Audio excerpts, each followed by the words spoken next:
So, how do you keep your joy high? How do you stay happy and joyful when you're doing something that you may not enjoy as much? It has to do with prep work. It has to do with practice. You have to train at it beforehand. If you don't train at it, then when you're doing something that you hence don't want to do, you're not going to be able to find joy in it because you didn't train for joy. So let me dive in and explain a little bit about that. So first thing is, should you even be doing that thing that you're doing? If you don't find it joyful, if you don't like what it is you're doing, why are you doing it? Maybe because you have to do it, it's part of your responsibility, or maybe because you don't have another choice, and so therefore you're like, I gotta do it. But there might be a chance to where you chose to do something that you really aren't passionate about, and maybe you don't really even need to do it, but for some reason or another, you thought that you had to do it.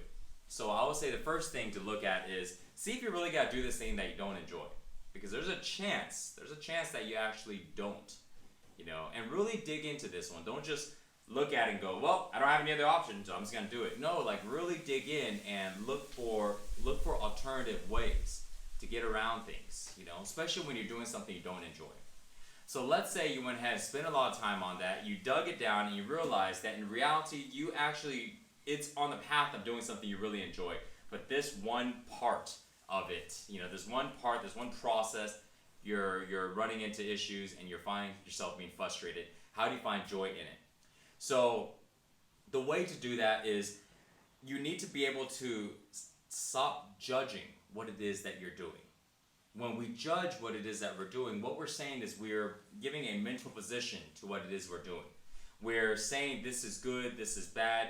We're coming up with all of these stories and therefore making us feel good or making us feel bad. So if we're not able to find joy, that's because we're coming up with a negative story in our head.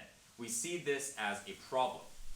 We haven't yet accepted that this is something I should be doing. This is something that's good for my life. A lot of times we see this as, why am I doing this thing? I don't want to do this thing. I'm only doing these things because of this person, because of this situation. I feel like a victim. And it makes me angry. How can I find joy if I feel like I'm forced? So it's about shifting perspectives. When we shift perspectives on what it is that the way we're looking at something, now we don't have the same type of judgment. Now it may not be something we're really good at. A lot of times, if someone is not enjoying something that they're doing, it's also because they're not good at it. And it's okay, But it doesn't mean that we're not able to enjoy it.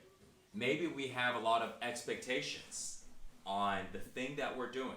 We're expecting ourselves to be really good at it. We're expecting to create certain results, and we simply don't have the skill set. We don't have the experience, and we're just not able to create this expectation. So therefore, it gets us upset. How can we be joyful if we're constantly failing? Right? It's the way we're seeing ourselves. So if we take away that expectation, and we just simply, I'm doing this, I'm gonna do the best I can, and I'm okay with whatever the results are, then that helps with becoming more joyful. Now we don't have reasons to go ahead and constantly fuel these stories about how we're doing, judging, competing, comparing. And then now instead, we can focus our energy and our attention on what it is we're actually doing. We can become present in what we're doing. And when we become present in what we're doing, we are getting away from negative thoughts, because negative thoughts are always backed by some type of story of negativity. And also what we do increases, like our performance and our productivity increases in what we're doing, because we're putting all of our attention and our energy in what we're doing and not taking it away and putting it partially in judgment of what we're doing. Totally different things. This is practice. You need to practice on this. You need to go ahead and practice on doing this, so when the time comes you actually have to apply it, you're able to do it. Trying to go ahead and learn on the spot is like somebody not going to practice every day and expecting to go into a game and do very, very well. Like, no, it doesn't work that way. You got to train, you got to practice, so that when the time comes and you need to find some joy, because you're not feeling it, you know how to turn it around.